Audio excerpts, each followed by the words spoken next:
အားလုံးပဲမင်္ဂလာပါ Zero Online Class ကနေပြန်လည်ကြိုဆိုလိုက်ပါတယ်ဒီနေ့ကတော့ကျွန်တော်ဒီ Free and Stock ဆိုတဲ့အကြောင်းလေးကိုတွားရအောင်ပေါ့နော်ဟုတ်ပြီဒါဆိုရင်ကျွန်တော် Free and Stock ကတော့ကျွန်တော် design တွေဆွဲတဲ့အခါကြာလို့ရှိရင်မဖြစ်မနေကိုကျွန်တော်တည်ထားမယ်သင်ခန်းစာလေးတစ်ခုဖြစ်တယ်ပေါ့နော်ဟုတ်ပြီဒါဆိုရင်အဲ့ဒါလေးကိုကျွန်တော်ဆက်လိုက်ရအောင်ပေါ့နော်ဒါဆိုရင်ကျွန်တော်ဒီကထိတ်ဆိုးစာမျက်နှာလေးတွေကိုတွားလိုက်မယ်ပေါ့နော်ဒီ free and stock ဆိုတော့ကျွန်တော်ဒီ color တွေဖြည့်ရခါကြလို့ရှိရင်ဒီတိထားမဲ့အရာလေးတစ်ခုပေါ့နော်အရင်ဆုံးကျွန်တော်ဒီစာမျက်နှာမှာကြည့်ရလို့ရှိရင်ကျွန်တော်ဒီအပြင်ကဒီဘောင်လေးဆိုရင်ကျွန်တော်တို့ကဒါကိုကျွန်တော်တို့ကဘာလို့ခေါ်လဲဆိုရင်ဒါကို stock လို့ခေါ်တယ်ပေါ့နော်ဒီအတွင်းထဲကဟာကိုကျွန်တော်တို့ကဘာလို့ခေါ်လဲဆိုရင် free လို့ခေါ်တယ်ပေါ့နော်ဒါဆိုမိတ်ဆွေတို့တိထားမှာဆိုရင်ဒီအတွင်းရောင်နဲ့အပြင်ရောင်ပေါ့နော်ဒီလိုမျိုးနှစ်ခုရှိလိမ့်မ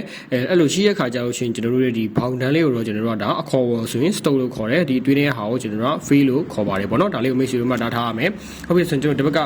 ကပုံလေးကိုတစ်ချက်ကြည့်အောင်ပေါ့နော်ဟုတ်ပြီဒီပုံလေးကိုကျွန်တော်တစ်ချက်ထောက်လိုက်မယ်ပေါ့နော်ထောက်လိုက်တဲ့ခါကျတော့ရှင်ဒီဘက်မှာလေးပေါ့နော်ဒီဘက် icon မှာလေးပြောင်းသွားလေးတွေ့ရလိမ့်မယ်ပေါ့နော်ဒီမှာဆိုရင်ကျွန်တော်ဒီအပြင်ကဟာဆိုရင်ဒါအနက်အောင်ဖြစ်သွားတယ်ဒီအပြင်ကဟာဆိုရင်ဒါအပြောင်ဖြစ်သွားတာပေါ့နော်ဒီ icon လေးကဘာကိုကူစားပြုရလဲဆိုရင်ဒီအပေါ်ကဒီအပြည့်ဖြစ်နေတဲ့ဟာဒါ face ကိုကူစားပြုတာဒီနောက်ကဟာဘာကိုကူစားပြုရလဲဆိုရင် stock ကိုကူစားပြုတာပေါ့နော်အမိတ်ဆိုလို့ရှိမှဒီလို icon ကလည်းတေးနေရဆိုရင်ဒီဘက်တောင်လေးကိုတစ်ချက်နှိပ်လိုက်ပေါ့နော်နေလို့ရှိရင်ဒီလိုပုံစံမျိုးလေးတေးလေးဖြစ်နေရဆိုရင်ဒီတောင်လေးကိုထပ်နေလိုက်ပေါ့နော်ကျွန်တော်ကခဏကြည့်ထားပြီးရဖြစ်တဲ့အတွက်တေးွားပေါ့နော်ထပ်နေလိုက်လို့ရှိရင်ဒါတေးွားလိုက်မယ်ထပ်နေဒီတောင်လေးကိုထပ်နေလိုက်လို့ရှိရင်ဒါဒီလိုမျိုးကျွန်တော်လိုမျိုး icon လေးကြီးလာလိုက်မယ်ပေါ့နော်ဟုတ်ပြီဒါဆိုရင်ဒါလေးကိုထပ်ဆက်မယ်ဆိုရင်ဒီအပြင်ကဒီအပြည့်ဖြစ်နေတဲ့ဟာလေးကိုကျွန်တော်တို့ဒါ free icon ပေါ့နော်ဒီလိုဒီဘောင်တန်းလေးပဲရှိတာတော့ဒါပါလဲဆိုရင်ဒါ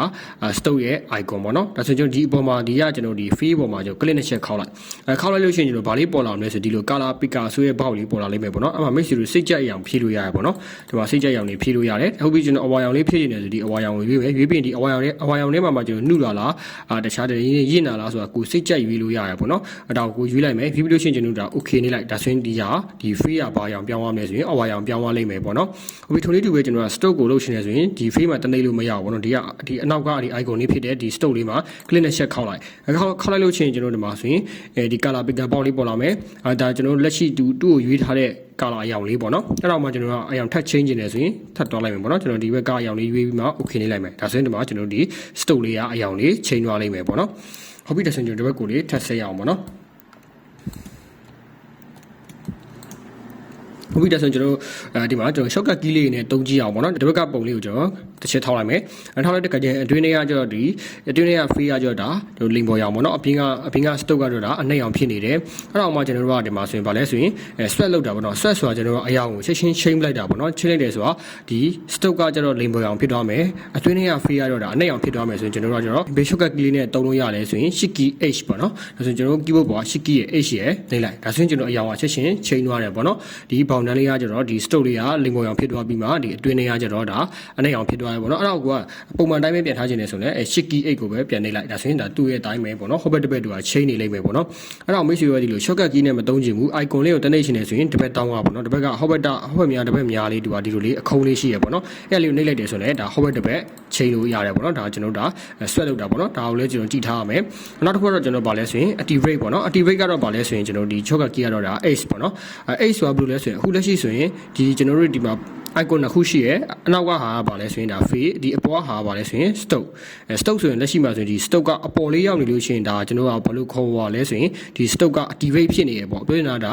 stock ကိုအလုပ်လို့ရရပေါ့နော်ဒါအရောင်တွေပြောင်းလဲခြင်းရတယ်ဆိုတဲ့အတိတ်ပဲဒီအချိန်ဒီမှာဆိုကျွန်တော်ကဒါ free ကိုပြောင်းလဲလို့မရဘူးပေါ့နော်အကြည့်ကျွန်တော်ကဒီ free ကိုကျွန်တော်ကပြောင်းလဲခြင်းနေဆိုရင်ဒါကိုကျွန်တော်က click ထောက်လိုက်ပြီးမှလုပ်လို့ရပါပေါ့နော်အဲ့ဒါကိုကျွန်တော်က click တက်မထောက်ချင်ဘူး shortcut key နဲ့လုပ်ချင်နေဆိုရင် keyboard ပေါ်ကဒီ H လေးကိုပေါ့နော်နှိပ်လို့ရှိရင်ဒါလေးကအပေါ်တက်လာတယ်ပေါ့နော်နောက်တစ်ချက်ထပ်နှိပ်လို့ရှိရင်ဒါ stock ပေါ်တက်လာမယ်နောက်တစ်ချက်ထပ်နှိပ်လို့ရှိရင်ဒါ free ပေါ်တက်လာမယ်ဒါကိုကျွန်တော်ကမြန်ဆန်ကအသုံးပြုခြင်းနေဆိုရင်ဒီလို shortcut key လေးတွေတည်ထားမှအဆင်ပြေမယ်ပေါ့နော်ဒီလိုတနှိပ်ရှင်လည်းရတယ်ဒီ shortcut key သုံးခြင်းလည်းရတယ်ပေါ့နော်ဟုတ်ပြီဆိုရင်ကျွန်တော်တို့ကဒီအနောက်က stock လေးကိုပြောင်းခြင်း H ကိုတစ်ချက်နှိပ်လိုက်ဒါဆိုရင်ဒါလေးအပေါ်တက်လာမယ်တက်လာတဲ့ခါမှာဒီပေါ်မှာ click နဲ့ check ခောက်လိုက်ခောက်ပြီးမှကိုစိတ်ကြအောင်လေးရွေးပြီးမှ okay နှိပ်လိုက်ဒါဆိုရင်ဒါပြောင်းလဲသွားလိမ့်မယ်ပေါ့နော်ဒီကျွန်တော်နောက်တစ်ခုဆက်သွားရအောင်ပေါ့နော်နောက်တစ်ခုကကျွန်တော်ဒီက line လေးပေါ့နော်ဒီ line လေးကိုတစ်ချက် select ပေးလိုက်မယ်တစ်ခုနဲ့တစ်ခုထိဆက်ပြီးမှပေါ့နော်ထိဆက်နေတဲ့ဒီလိုမျိုး object မဟုတ်ဘဲနဲ့ဒီလိုမျိုး line လေးတွေဆိုတော့သူကဘာနဲ့ကူစားပြုအောင်လဲဆိုရင်ဒီက stock ကိုပဲကူစားပြုအောင်မယ်ပေါ့နော်ကျွန်တော်ဒီလိုမျိုး line တွေကိုကျွန်တော်တို့အရောင်တွေ color တွေထည့်ချင်လို့ရှိရင်ကျွန်တော်တို့ဒါကိုကျွန်တော်တို့ဒီ line ကိုပဲ stock ကိုပဲကျွန်တော်တို့ရွေးပြီးမှအရောင်တွေ color တွေထည့်လို့ရမယ်ပေါ့နော်အကေကျွန်တော်တို့ဒါ feedback ကိုတပြောင်းလိုက်တယ်ပေါ့နော်အဲ့လိုပြောင်းလိုက်လို့ရှိရင်ဒါကြီးကကျွန်တော်တို့ဒီလိုပုံစံမျိုးဖြစ်သွားလိမ့်မယ်ပြောင်းသွားလိမ့်မယ်ပေါ့နော်သူ့မှာဘယ်လိုလဲဆိုရင် object တွေထိဆက်နေတဲ့အရာတွေမရှိဘူးပေါ့နော်မရှိတဲ့အတွက်ကျွန်တော်တို့ဒီလိုပုံစံကြီးဖြစ်သွားလိမ့်မယ်ပေါ့နော်အဲ့ဒါကိုကျွန်တော်တို့ကဒီလိုမျိုး line တစ် line နဲ့ရှိတဲ့အရာမျိုးဆိုကျွန်တော်တို့ကဘေး မှာကာလာတစ်ထည့်ရမလဲဆိုရင် stoke မှာကာလာတစ်ထည့်ရမယ်ပေါ့နော်အဲ့ဒါလေးတီးရမယ်ပေါ့နော်ဟုတ်ပြီဒါဆိုရင်ကျွန်တော်နောက်ထပ်တင်ခန်းစာတစ်ခုကိုဆက်သွားရအောင်ပေါ့နော်ဟုတ်ပြီနောက်တစ်တင်ခန်းစာတစ်ခုကတော့ကျွန်တော်ဗာလဲဆိုရင်ဒီ gradient ပေါ့နော် gradient ဒီ color နဲ့ပတ်သက်ပြီးမှကျွန်တော်ဒီလို free and stoke နဲ့ပတ်သက်ပြီးမှဆိုရင်ကျွန်တော်တို့ဒီက gradient ဆိုတာလည်းတည်ထားရမယ်ပေါ့နော် gradient ဆိုတော့ကျွန်တော်တို့ကဒီမြန်မာလိုဆိုတော့ဒီအယောင်ပြေးလေးပေါ့နော်အယောင်တွေကိုကျွန်တော်တယောင်လည်းမဟုတ်ဘဲနဲ့ကျွန်တော်တို့ကအယောင်ပေါင်းများစွာကျွန်တော်တို့ကဒီဖြည့်ပြီးမှတုံးတဲ့ဟာမျိုးကိုကျွန်တော်တို့ကဘာလို့ခေါ်လဲဆိုရင် gradient လို့ခေါ်ရပေါ့နော်ဒါဆိုရင်လက်ရှိကျွန်တော်ဒီပုံလေးတစ်ချက်ထောက်ထားတယ်ထောက်လိုက်လို့ရှိရင်ဒီမှာ gradient icon လေး gradient လေးဖြစ်နေရပေါ့နော်ဒါဆိုဒီက free လေးကိုတစ်ချက်ပေါ်တင်လိုက်မယ်ဒါဆိုရင်ဒီ gradient ရဲ့သူ့ရဲ့ shortcut key ကတော့ဘာလဲဆိုရင် G ပေါ့နော် G ဟုတ်ပြီဒါဆိုကျွန်တော်က G ကိုတစ်ချက်နှိပ်လိုက်မယ်အဲ့ဒါလို့ရှိရင်ဒီက icon လေးကလည်းဘာပဲလဲဆိုရင်ဒါ gradient ပဲ geo နေလိုက်တဲ့ပြင်နဲ့ဒီလိုမျိုး line လေးပေါ့နော်ဒီလို line လေးပေါ်လာလိမ့်မယ်ပေါ့နော်ဒါဘာလဲဆိုရင်ဒါ gradient စတင်ပြီးမှအလုပ်လုပ်နေပြီအဲ့ဆိုဒီမှာကျွန်တော်တို့ဒီမှာ point လေးရှိရယ်ဒီမှာ point လေးတစ်ပိုင်းရှိရယ်ပေါ့နော်ပြီးရင်ဒီ element ထဲမှာကျွန်တော်တို့ဒီလို icon လေးတစ်ခုပေါ့နော်ဘယ်လို point လေးတစ်ပိုင်းရှိရယ်ဒီ element ထဲကဒီ point လေးကိုကျွန်တော်တို့က mouse ကို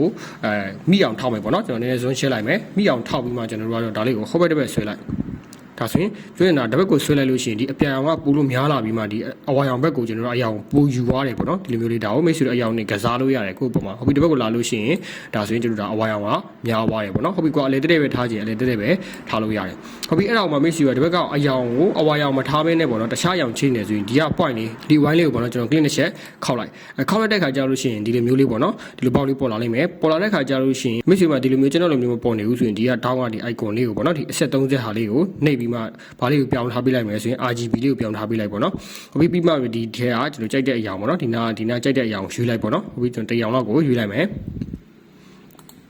်ဟုတ်ပြီပြီးရင်ကွာတာကိုစိတ်တိုင်းကြယူစဉ်ရပြီပေါ့နော်ဟုတ်ပြီဒီဘက်ကိုလည်းကျွန်တော်အရောင် change နေဆိုဒီဘက် point လေးကို click နဲ့ချက်လက်ခောက်လိုက်ခောက်ပြီးမှမိတ်ဆွေစိတ်ကြိုက်ပေါ့နော်စိတ်ကြိုက်အရာကိုရွေးလိုက်ပေါ့နော်အဲ့လိုပေါ့နော်ဟောပြီးဒါဆိုရင်ကျွန်တော်တို့ဒါ gradient ကိုအသုံးပြုတာအဲ့တော့မှမိတ်ဆွေကဒီလိုအယောင်2ယောင်နဲ့မဟုတ်ဘဲနဲ့တခြားအယောင်ထပ်ထည့်ခြင်းနဲ့ဒီအလေတဲ့ထဲမှာနောက်တစ်ယောင်ထပ်ထည့်ခြင်းနဲ့ဆိုရင်ဒီ line လေးပေါ့နော်ဒီ line လေးကိုဒီနားလေးလာလိုက်ဒီနားလေးဒီ line အောက်နောက်ဒီနားလေးလာလိုက်လို့ရှိရင်ဒီမှာအပေါင်းလက္ခဏာလေးနဲ့ icon လေးတွေ့ရလိမ့်မယ်ပေါ့နော်အဲ့နောက်တစ်ချက် click တစ်ချက်နေလိုက်ဒါဆိုရင်ဒီမှာ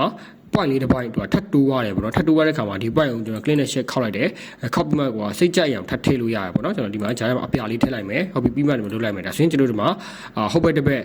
်ဟုတ်ဘက်မှာအဝါရောင်ရှိမယ်ဒီဘက်မှာအနီရောင်ရှိမယ်ဂျားထဲမှာကျွန်တော်အပြာရောင်ရှိပါမယ်အဲ့တော့မှမိတ်ဆွေကစိတ်ကြိုက်ဂျားထဲမှာအရောင်တွေကိုဒီလိုအပေါင်းလေးပေါ့နော်ဒီလိုလေးဒီအောက်နာ line လေးကိုအောက်နာထောက်လိုက်လို့ရှိရင်အပေါင်းလေးပေါ်လာမယ်အဲ့နောက်မှာpoint လေးကိုဖုံပြီးမှစိတ်ကြိုက်အောင်ထပ်ထည့်လို့ရတယ်ပေါ့နော်ဒီဒါကဒီ point လေးကိုလည်းထောက်ပြီးမှဒါစိတ်ကြိုက်ကစားလို့ရတယ်မိတ်ဆွေတို့ဒီလိုမျိုးလေးပေါ့နော်အဲ့လိုစိတ်ကြိုက်ကစားလို့ရတယ်ပေါ့နော်ဟုတ်ပြီလောက်ဆိုတော့ဒီ gradient ကိုတဘောပေါက်မယ်တဲ့ဒီ gradient နဲ့ပတ်သက်ပြီးမှတခြားသင်ခန်းစာလေးတစ်ချက်လေးလာကြည့်အောင်ပေါ့နော်ဒါဆိုရင်ဒီဘက်ကိုလေးတွားလိုက်မယ်တွားပြီးရင်ကျွန်တော်တို့ဒါလေးကိုတစ်ချက်ထောက်လိုက်မယ်ဟုတ်ပြီဒါဆိုရင်ကျွန်တော်တို့ဒါလုံးဝ gradient မဟုတ်သေးဘူးဒါ free ပဲရှိသေးရပေါ့နော် free color ပဲရှိတယ်တရောင်ပဲရှိတယ်အဲ့ဒါကိုကျွန်တော် gradient ပြောင်းခြင်းနေဆိုရင်ဒီက G နှိပ်ပြီးမှလည်းရတယ်ပေါ့နော်သူရဲ့ shortcut key G နှိပ်ပြီးမှလည်းရတယ်အဲ့လိုမလုပ်ချင်ဘူးဆိုရင်ကျွန်တော်တို့ဒီအောက်ကအလေကအကွက်လေးပေါ့နော် icon လေးတစ်ချက်နှိပ်လိုက်ဒါဆိုရင်ကျွန်တော်တို့နောက်ဆုံးတူလုပ်ထားတဲ့ gradient color တစ်ခါရထည့်ပေးလိုက်မယ်ပေါ့နော်ဒါဆိုရင်ကျွန်တော်ဒီဘက်မှာကျွန်တော်ရွေးထားတဲ့ color အတိုင်းသူကထပ်ထည့်ပေးလိုက်မယ်ပေါ့နော်အဲ့လိုမျိုးဖွင့်နေကျွန်တော်ကဒါကျွန်တော် control z နဲ့အနောက်ဆုတ်လိုက်မယ်ပြီးမှဒီ gradient ကိုယူလိုက်ပေါ့နော် gradient icon လေးကိုယူလိုက်တယ် G ကိုယူပြီးမှဒီကောင်ရဲ့ဒီ object ပေါ်မှာတစ်ချက်ထောက်ပေးလိုက်ဒါဆိုရင်ကျွန်တော်အဲ့လိုဆိုရင်ရတာပဲပေါ့နော်ဒါဆိုရင်ဒီမှာ gradient ဆိုတဲ့ဟာလေးဒီလို box လေးလည်းကြာလာလိမ့်မယ်ပေါ့နော်okay အဲ့လို gradient ဆိုတဲ့ box လေးမကြာလာဘူးပိတ်ဆွေးရှိမှာမပေါ်နေဘူးဆိုရင်ဒီ gradient icon ကို click နဲ့ချက်ဆက်တိုက်ခောက်လိုက်ဒါဆိုရင်ဒီ gradient box လေးပေါ်လာလိမ့်မယ်ပေါ့နော်ဟိုအဲ့မှာမိတ်ဆွေတို့ကဒီ object ပေါ်မှာတော့မပြင်ချင်ဘူးဒီမှာပဲဒီ box လေးမှာပြင်ချင်တယ်ဆိုလည်းရပါဘောနော်အတူတူပဲပေါ့နော်တစ်ဘက်ကအဝါရောင်တစ်ဘက်ကအပြန်အောင်တစ်ဘက်ကအနီရောင်ဟုတ်ပါနော်အဲဆိုရင်တစ်ဘက်ကိုရွှေ့လိုက်လို့ရှိရင်လည်းရတယ်ပေါ့နော်ဒါဆိုရင်ဒီပုံစံတိုင်းပဲဟိုတော့ကျွန်တော်ကဘာပဲကွာဝါလဲဆိုရင်ဒီလို object ကိုဆွဲထားတဲ့ပုံပေါ်မှာတော့ပြင်တာနဲ့ဒီ gradient ဒီ box ပေါ်မှာတက်ပြင်တာဒီလိုပဲကွာဝါရပေါ့နော်ဒီ gradient မှာပြင်တာတော့ပိုလို့ကောင်းတယ်တခြားကျွန်တော်တို့ယူသုံးလို့ရမယ့်ဟာတွေအများကြီးရှိရပေါ့နော်ဒါလေးကိုကျွန်တော်ဖျောက်ချင်တယ်ပေါ့နော်ဒီအပြာလေးကိုကျွန်တော်မတုံးချင်တော့ဒီ point လေးကိုကျွန်တော် select မှတ်ပြီးမှဒီအမိုက်ပုံစံလေးပေါ့နော် delete ဆိုတာလေးကိုတစ်ချက်နှိပ်လိုက်ဟုတ်ပြီဒီလိုလေးဖြစ်သွားလိမ့်မယ်ပေါ့နော်ဟုတ်ပြီပြီးမှဆိုရင်ဒီမှာဆိုရင်ကျွန်တော်တို့ကဒီ type အနေနဲ့ဆိုရင်ကျွန်တော်3မျိုးရှိရပေါ့နော်ဒါတော့ကျွန်တော်တို့က hover တစ်ဘက်ဒါဆိုရင်ကျွန်တော်တို့ဗာလဲဆိုရင်ဒီအဝိုင်းဆက်ဝိုင်းလေးပေါ့နော်ဒါလေးတစ်ချက်ရွေးလိုက်မယ်ဒါဆိုရင်ကျွန်တော်တို့ဒါဘယ်လိုဖြစ်သွားရလဲဆိုရင်အလေရယ်ကျွန်တော်တို့ကဒီ B ဘောင်ရယ်ပေါ့နော်ဒီလိုပုံစံလေးဖြစ်သွားရည်ဒါဆိုရင်ဒါအောင်မှကျွန်တော်ကစိတ်ကြိုက်ကစားလို့ရတယ်ဒီလိုလေးပေါ့နော်ဟုတ်ပြီအဲ့ဒါအောင်မှကျွန်တော်တို့ကဒီနောက်အရာကိုကျွန်တော်အပြည့်အောင်လေးယူလိုက်မယ်ပေါ့နော်ကျွန်တော်တို့ဒီဘောလုံးပုံစံလေးတစ်ချက်လောက်ကစားကြည့်အောင်ပေါ့နော်နည်းနည်းနဲ့တဲ့ဘက်ကိုလေးတွားလိုက်မယ်ပေါ့နော်ဟုတ်ပြီဒီဘက်ကိုကျွန်တော်အပြည့်အောင်နဲ့တက်ဟာလေးကျွန်တော်ယူထားလိုက်မယ်ပေါ့နော်ပြီးရင်ဒီဘက်ကိုနည်းနည်းလေးအနှဲငယ်လောက်နည်းနည်းလေးဒီထက်ကိုလေးနာလေးကျွန်တော်ယူလိုက်မယ်ဟုတ်ပြီအဲ့ပြီးရင်ကျွန်တော်ဘယ်လိုကစားလို့ရလဲဆိုရင်ဒီအလေတက်တဲ့မဟုတ်ဘဲနဲ့ဒီမြားလေးကိုကျွန်တော်ဆွဲလိုက်လို့ရတယ်ဒီဘက်ကိုလေး နော်ကျွန်တော်နောက်တစ်ချက်ကျွန်တော်ထပ်ပြပေးမယ်ဒီ line ကိုကျွန်တော်တို့ကဒီအလေကနေပေါ့နော်ဒီအလေတဲ့ point ကနေဒီလိုမျိုးဆွဲလိုက်တယ်ဆွဲမှဒီနောက်လွတ်လိုက်လို့ရှိရင်တော့ဒါအလေတဲ့ center ကနေကျွန်တော်တို့ဘက်ကိုဆွဲတယ်ဖြစ်တဲ့အတွက်အလေကနေကျွန်တော်တို့ကဟိုဘက်ဘေးကိုတို့ကဖြန့်သွားတာပေါ့နော်အဲ့တော့မှမိတ်ဆွေတို့ကဒီဘောလုံးလေးပေါ့နော်ဘောလုံးပုံစံလေးဒီလိုဆွဲကျင်နေဆိုရင်ဒီဘက်နားလောက်ကနေဒီလိုလေးဆွဲလိုက်ပေါ့နော်အဲ့လိုပုံစံလေးဆွဲလိုက်ဒါဆိုရင်ကျွန်တော်တို့ကဘယ်လိုပုံစံလေးဖြစ်သွားရည်လဲဆိုရင်ဘောလုံးပုံစံလေးဟိုဘက်ကနေကျွန်တော်တို့ကအလင်းတစ်ခုခုထိုးထားတဲ့ပုံစံလေးဒီလိုမျိုးလေးကျွန်တော်တို့ကဖန်တီးလို့ရတယ်ပေါ့နော်ဟုတ်ပြီဒါဆိုနောက်တစ်ခုဆက်သွားရအောင်ပေါ့နော်ဟုတ်ပြီနောက်တစ်ခုကကျွန်တော်တို့ကဗာလဲဆိုရင်ဒါကိုကျွန်တော်တို့ကဒီ gradient ကို free မှာပဲသုံးလို့ရတာမဟုတ်ဘူးကျွန်တော်ဒီလို stock တွေမှာလည်းသုံးလို့ရတယ်ဆိုတာသိစေချင်တာပေါ့နော်ဒီ icon လေးကိုတစ်ချက်ထောက်လိုက်မယ်ထောက်လိုက်တဲ့ခါကျလို့ရှိရင်ဒီမှာဆိုရင်ကျွန်တော်တို့ကဒီ free မရှိဘူးပေါ့နော်ဒီကဒါအနောက်ကကျွန်တော်တို့ရဲ့ဒီ apple ရဲ့ color နဲ့တူကဆင်နေရပေါ့နော်ဒီလို color ရှိလားမရှိလားဆိုတာလည်းကျွန်တော်တို့ကဒီမှာတကြည့်လို့ရတယ်ပေါ့နော်ဒီမှာဆိုရင်ကျွန်တော်တို့က free မှာဒီလိုအနီရောင်မြင်းချောင်းလေးတူကကျွန်တော်ပြနေလို့ရှိရင်တူကဘာမရှိဘူးလဲဆိုရင်တူကကျွန်တော်ဒါ free color မရှိဘူးပေါ့နော်ဒီမှာဆိုရင်အနောက်မှာဆိုရင် stock color ရှိရဒါ color ကိုမထည့်ထားဘူးပေါ့နော်ဒါအဖြူအောင်ထည့်ထားမှာမဟုတ်ဘူးဒါ color ကိုမထည့်ထားတာအဲ့တော့မမိတ်ဆွေက color ထည့်ခြင်းနေဆိုရင်ဒီကအယောင်လေးဒီနားလေးကို click နဲ့ချက်ခောက်ပြီးမှ color စိတ်ကြိုက်ထည့်လိုက်လို့ရတယ်ဒါဆိုရင်တို့ဒါ free ရှိပါရဲ့ပေါ့နော်အဲ့လိုမဟုတ်ကွာ color ဖျောက်ခြင်းတယ်ကျွန်တော်လိုမျိုးခဏကလိုမျိုးကျွန်တော်ဆွဲထားလိုမျိုး color လောက်ရမရှိခြင်းဘူးဆိုတော့ဒီ icon လေးဒီကအနီမြင်းချောင်းလေးပါတဲ့ဟာလေးကိုတစ်ချက်နှိပ်လိုက်ပေါ့နော်ထိုနည်းတူပဲကျွန်တော်ကဒီက stock ကိုလည်းဖျောက်ခြင်းတယ်ဆိုလည်းရတယ်ကျွန်တော်အခု free ကိုပြန်ထည့်လိုက်မယ်ထည့်မှဒီ stock ကိုလည်းကျွန်တော်က color ဖျောက်ခြင်းတယ်ဆိုရင်ဒါလေးကိုတစ်ချက်အပေါ်တင်ပြီးမှဒီက nan ဆိုတဲ့ဟာလေးကိုတစ်ချက်ရွေးပြလိုက်တာဆိုရင် stock ကမရှိတော့ဘူးပေါ့နော်အဖြူဖြစ်တော့မှာမဟုတ်တာရှိကိုမရှိတော့အဲ့လိုရှိကိုမရှိတော့ဆိုတာဒီမှာအနီမြင်းချောင်းလေးပြနေတာဆိုရင်မရှိတော့ဘူးပေါ့နော်ဟုတ်ပြီအခုတော့ကျွန်တော်ကဒါ stock ကိုပဲပြအောင်ဖြစ်တဲ့အတွက်ကျွန်တော် stock ကိုအယောင် color ပြန်ထည့်ထားလိုက်မယ်ပြီးရင်ကျွန်တော်ဒီက free ကိုဖျောက်ထားလိုက်မယ်ပေါ့နော်ပြီးရင်ဒီက stock ကိုကျွန်တော်ကနည်းနည်းအရွယ်စားလေးကြီးလေးဖြစ်ချင်တာဖြစ်တဲ့အတွက်ဒီ stock ဆိုတဲ့ဒီ icon လေးမှာကျွန်တော်ဒီအပေါ်နည်းနည်းလေးကြီးလိုက်မယ်ပေါ့နော်မြင်တာဝအောင်ကြီးလိုက်မယ်ဟုတ်ပြီအခုတဆိုကျွန်တော်ရဲ့ gradient ကိုပြန်ဆက်မယ်ဆိုရင်ဟုတ်ပြီကျွန်တော် gradient G ဆိုတာလေးကိုကျွန်တော်ယူလိုက်မယ်ယူပြီးလို့ရှိရင်လက်ရှိမှာဆိုဒါ free color အပေါ်ရောက်နေတဲ့အတွက်ဒါအတွင်းထဲက free ရပဲအလုံးလုံးလေးမယ်ပေါ့နော်အဲ့အတွက်ကိုကျွန်တော်ကဒီ free ကိုမဖြည့်ချင်တဲ့အတွက်ဒီက stock လေးကိုအပေါ်တင်လိုက်မယ်တင်ပြီးပဲလို့ရှိရင်ကျွန်တော်တို့ဒီလို gradient box ဆိုတဲ့ဒီနေရာလေးမှာပေါ့နော် click တစ်ချက်ထောက်လိုက်ပေါ့နော်ထောက်လိုက်လို့ရှိရင်ကျွန်တော်ဒါနောက်ဆုံးကျွန်တော်ရွေးထားတဲ့ဟာလေးကိုသူကထည့်ပြီးသွားတာပေါ့နော်မိတ်ဆွေတို့ရှိမှာအဖြူပဲဖြစ်နေလို့ရှိရင်ခဏပြောလို့ပဲပေါ့နော်ဒီ RGB ဆိုတာလေးကိုရွေးပေးလိုက်ပေါ့နော်အခုတည်းဆိုရင်ကျွန်တော်ကဒီလိုထည့်ထားပြီးရဖြစ်တဲ့ဒီကဒါလေးဒီလိုပုံစံမျိုးမရချင်ဘူးပေါ့နော်ဒါဒီကျွန်တော်ဟောဘက်တစ်ဘက်ဘယ်ညာပြီးရမျိုးရချင်တဲ့အတွက်ဒီ icon လေးကိုဒီ type ကဒီဟာလေးကိုရွေးလိုက်မယ်ပေါ့နော်ဒါဆိုရင်ဟောဘက်တစ်ဘက်ဖြစ်သွားပြီပေါ့နော်ပြီးရင်ကျွန်တော်ဒီကအယောင်မတူတာလေးကိုလိုက်ထည့်ကြည့်အောင်ဒါဆိုရင်အဝါပေါ့နော်ပြီးရင်ဒီမှာဆိုကျွန်တော်အယောင်ထည့်မိတယ်လို့ဖြစ်သွားတာပေါ့နော်အဲ့အတွက်ကိုကျွန်တော်ဒါလေးဒီဘက်ကောက်တစ်ခုဖြတ်လိုက်မယ်ဖြတ်ပြီးရင်ဒါလေးကိုတိုးလိုက်မယ်ပြီးရင်ဒီဘက်ကောက်လည်းကျွန်တော်အယောင်နည်းနည်းတောက်တဲ့ဟာလေးထည့်လိုက်မယ်ပေါ့နော်ဟုတ်ပြီဒီလိုမျိုးလေးပေါ့နော်ဒါဆိုရင်ကျွန်တော်ဒါတီးတန့်ကျွန်တော်တို့ဒါ stock ကိုလည်းကျွန်တော်ဒီလို gradient နဲ့ကစားလို့ရတယ်ပေါ့နော်ဒီမျိုးဆိုရင်ကျွန်တော်တို့ဗမာတွေကျွန်တော်အသုံးများကြလဲဆိုရင်ကျွန်တော်အလူရဲ့ face တွေပါလောက်တဲ့ခါမျိုးမှာဆိုကျွန်တော်ဒီလိုမျိုးဘောင်လေးတွေကိုကျွန်တော်တို့အသုံးများကြရပေါ့နော်ခဏုတ်ပုံလေးနဲ့ကျွန်တော်တွဲသုံးမှသုံးကြမျိုးလေးရှိရပေါ့နော်အဲ့ဒါကိုဒီလိုမျိုးပေါ့နော်စိတ်ကြိုက်ကိုဒီလိုမျိုးအယောင်လေးတွေရောတုံးပြီးမှကျွန်တော်တို့ကဒါပေါင်တွေပါတွေဖန်တီးမှဒါကနုတ်တွေတခြားကျွန်တော်တို့ရဲ့ဒီပုံတွေနဲ့ရောတုံးပြီးမှတုံးကြမျိုးတွေရှိကြရပေါ့နော်ဒါလို့ဆိုတော့ဒါမိတ်ဆွေတို့ပေါ့နော်ဒီလိုမျိုးဒီ gradient ရဲ့ဒီ free and stock ရဲ့ဒီ gradient ကိုနားလည်မယ်လို့မျှော်လင့်ပါတယ်မိတ်ဆွေတို့ဒါကိုလက်တွေ့လေးလုပ်ကြည့်ရမယ်ပေါ့နော်လက်တွေ့လုပ်ကြည့်မှပို့လို့ဒါတဘောပေါက်လိမ့်မယ်ပေါ့နော်ဒါလို့ဆိုတော့ဒီ free and stock နဲ့ gradient လေးကိုနားလည်မယ်လို့မျှော်လင့်ပါတယ်ကျေးဇူးတင်ပါတယ်